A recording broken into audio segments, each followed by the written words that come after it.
छठी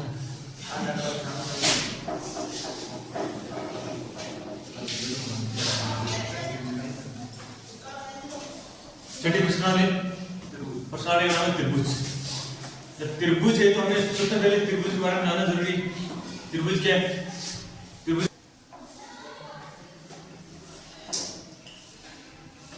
तीन भुजाओं से घिरी हुई आकृति।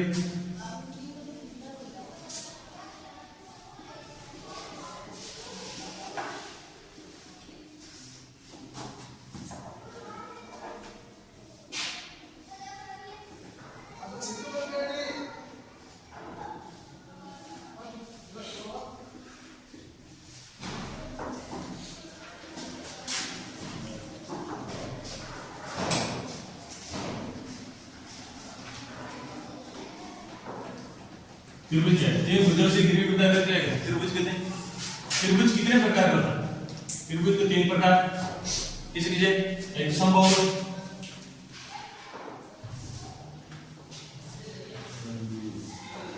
एक समद्विबाहु,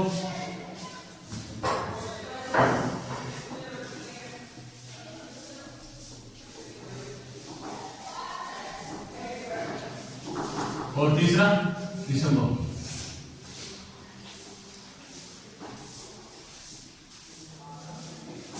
समद्विबाहु समबाहु है जिसकी सभी भुजाएं क्या समान। ये समबाहु त्रिभुज। अब जब समबाहु त्रिभुज में वे त्रिभुज जिसकी तीनों भुजाएं क्या एक समान हो, और समबाहु त्रिभुज की एक खासियत है कि इसकी सभी कोण समान भी क्या समान। तो तीसरी भुजा अलग समद्विबाहु त्रिभुज, और इसकी इन दो भुजों से बनने वाले दो संगत कोण भी क्या थे बराबर होते हैं। इन दोनों कोणों समान भी क्या है समान है। संगत भुजों से बनने वाले संगत कोण भी क्या है बराबर। ये समबाहु इसे हम इसे बना तीन प्रकार के त्रिभुज हैं। तीनों परिभाषा में आनी चाहिए। समबाहु त्रिभुज वे त्रिभुज जिसकी तीनों भुजाएं समान हो। समबाहु वे त्रिभुज जिसकी दो भुजाएं समान हो और एक भुजा समान हो। समद्विबाहु और वे त्रिभुज जिसकी तीनों भुजाएं एक समान हो। अब जब त्रिभुज तीन के क्षेत्रफल के बारे में पढ़ते हैं, समबाहु त्रिभुज के क्षेत्रफल का सूत्र क्या होता है?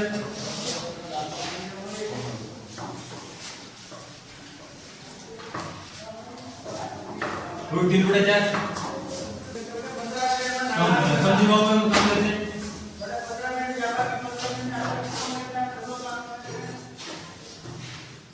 ये जिसमें समान भुजा और बी ए समान। फिर विषमबाहु में तीन त्रिभुज भी है। फिर और क्या आता है? एक समकोण त्रिभुज होता है।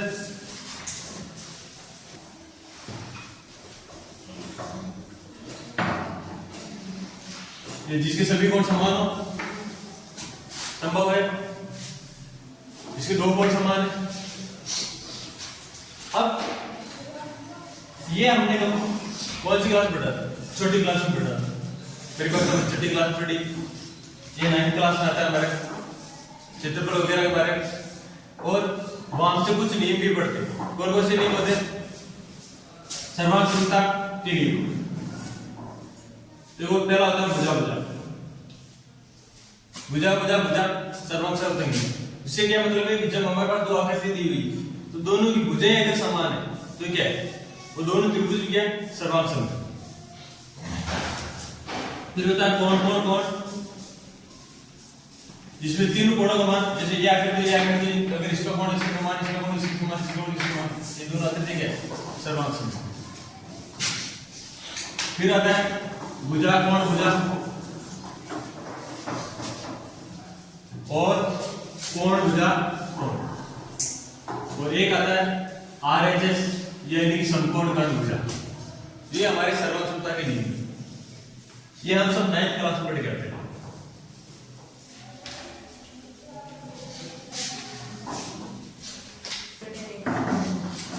अब समरूपता से क्या मतलब है कि वे दो आकृतियां जो आकार में समान हो लेकिन आमाप यानी साइज में समान नहीं हो, वे क्या कहलाते हैं समरूप आकृति।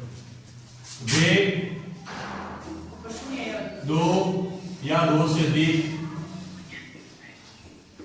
अधिक आकृतियां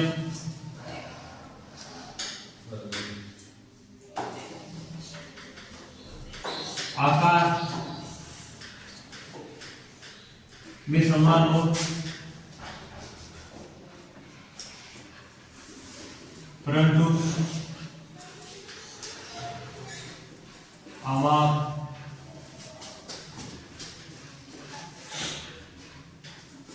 में समान नहीं हो।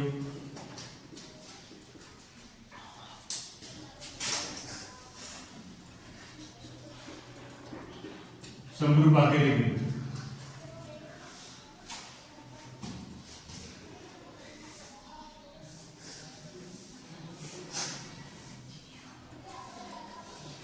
समरूप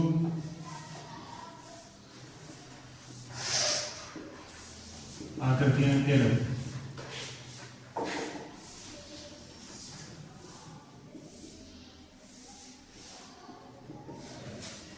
सर्वांशता वे दो या दो से अधिक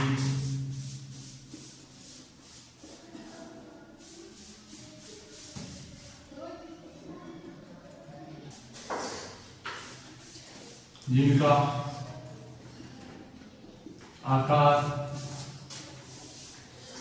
भी समान हो तथा आमाप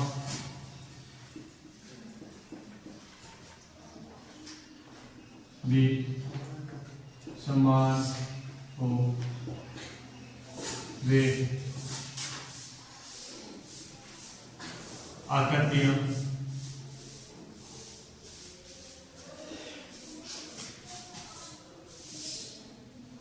सर्वांशम कहलाते हैं।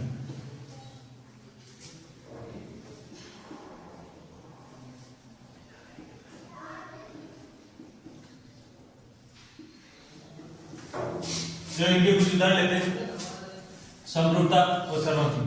जैसे मेरे पास दो वर्ग, एक बड़ा वर्ग है, एक छोटा वर्ग। अब दोनों दिखने में एक जैसे, यानी अगर हम देखेंगे तो दोनों गोलाकार है, तो दोनों आकृति के रूप, यानी इनका रूप समान है, दिखने में एक जैसी, लेकिन इनका आमाप अलग अलग, इनकी त्रिज्या अलग अलग। जैसे इसकी त्रिज्या यहाँ तक है, तो इसकी त्रिज्या यहाँ। एक बड़ा वर्ग है, एक छोटा वर्ग। ये दोनों सर्वांशम समरूप हो सकते हैं, लेकिन सर्वांशम नहीं। और वे सभी आकृतियां जो समरूप है, वे सभी आकृतियां जो सर्वांशम में, वे तो समरूप है, लेकिन जो समरूप है वे सर्वांशम नहीं हो सकते। जो आकृति समरूप सर्वांशम है वो तो समरूप है, लेकिन जो समरूप है वो सर्वांशम हो ही भी सकती है और नहीं भी। तो जो सर्वांशम, सभी आकृतियां जो सर्वांशम में, वे समरूप है, लेकिन समरूप आकृति सर्वांशम नहीं। क्यों? क्योंकि हम समरूप में सिर्फ क्या पढ़ते हैं, सिर्फ इसमें आकार समान होना चाहिए और इसमें आकार में आमाप दोनों समान होने चाहिए। तो जिसका आकार में आमाप समान है, उनका आकार तो वैसे समान है, तो वैसे ही समरूप है और वो सर्वांशम नहीं। जैसे ये इसकी भी अगर 7 सेंटीमीटर है और इसकी भी 7 सेंटीमीटर, तो दोनों त्रिज्या क्या है, समान है, तो आकार तो पहले एक जैसे, तो ये दोनों आकृति क्या है, सर्वांशम। लेकिन ये दोनों सर्वांशम में क्या नहीं, ये समरूप है और ये सर्वांशम। ऐसे हम बहुत से उदाहरण ले सकते हैं, वर्ग ले सकते हैं, आयत ले सकते हैं, त्रिभुज ले सकते हैं।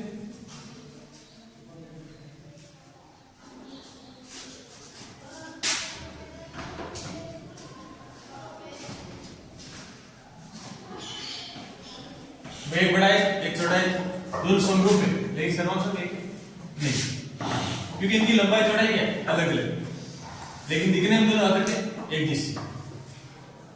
लेकिन अगर मैं कह दूं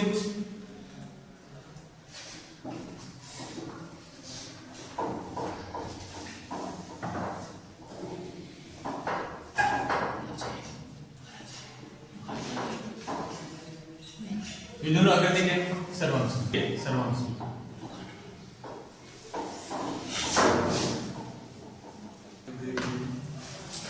पेपर डे प्रश्नावली पहला क्वेश्चन है, पहला कि सभी वृत्त होते हैं। अभी मैंने थोड़ी देर पहले आपको समझाया था कि ये वृत्त और ये वृत्त दोनों, इनका आकार तो क्या है, समान, लेकिन इनका आमाप यानी उनकी त्रिज्या क्या समान नहीं, इसलिए सभी वृत्त क्या होंगे, समरूप होंगे। ये वाला सेम समरूप, क्योंकि दिखने में एक जैसे हैं लेकिन सर्वाक्षर नहीं। फिर सभी वृत्त सेम टू सेम ऐसा ही, जिससे हमारे पास ये वर्ग है और एक ये वर्ग है। ये दोनों वृत्त आकार में दोनों एक जैसे, क्या है अलग अलग है, इसलिए क्या है ये भी समरूप। वे दो आकृति जो एक जैसी दिखाई देती समरूप हो सकती है, लेकिन सर्वाक्षर नहीं। अब सभी त्रिभुज, देखो त्रिभुज दो प्रकार के त्रिभुज देखे हमारे पास, एक तो समद्विबाहु और एक समबाहु। जैसे मैंने यहाँ दो त्रिभुज बना रहा हूं आपके सामने, पहले वाला ये समबाहु त्रिभुज, एक है समद्विबाहु। अब दो सभी समबाहु त्रिभुज क्या है, समरूप होंगे। सभी समबाहु त्रिभुज समरूप होते हैं, लेकिन ये समद्विबाहु त्रिभुज सर्वसम या समरूप है कि? तो मैं एक दूसरा बना, ये भी समद्विबाहु है, लेकिन क्या दोनों एक जैसे दिखते हैं?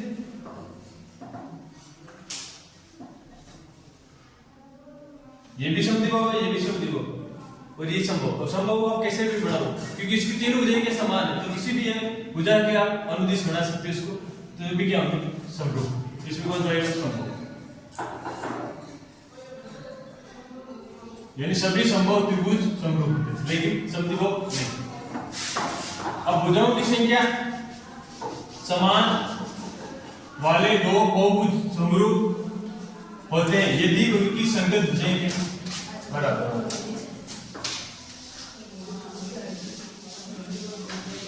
तथा उनकी संगत भुजाएं समांतर।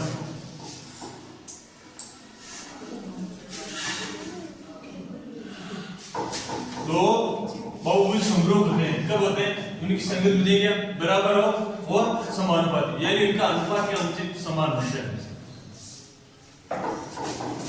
एक तो सभी, अब पहला क्वेश्चन है था उसका सेम एक तो वही लिख सकते थे आप, सभी वृत्त पहले क्वेश्चन है ना, एक नंबर वाला सभी वृत्त। दूसरा लिख लो सभी आए,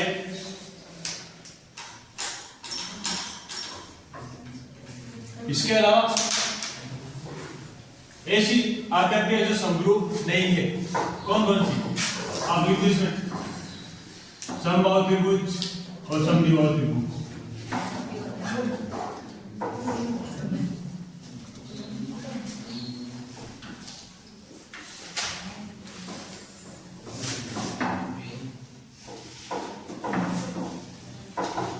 समबाहु त्रिभुज और समद्विबाहु त्रिभुज ये दोनों क्या है समरूप है क्या? नहीं। अब देखो इसमें तीसरा क्वेश्चन है, दो आकृति दे रखी है, ये कौन सा है? इस आकृति का नाम समचतुर्भुज और ये वृत्त। अब समचतुर्भुज की चार भुजाएं समान है, इसकी भी चार भुजाएं समान है, लेकिन ये दोनों आकृति क्या है समरूप नहीं। क्यों? क्योंकि इसमें देखो कोण कितने का है, एक न्यून कोण है, एक अधिक कोण है, और इसमें सभी समकोण, इसलिए और ना ही इनका क्या है बराबर है, इसलिए ये कौन सी आकृति समरूप है।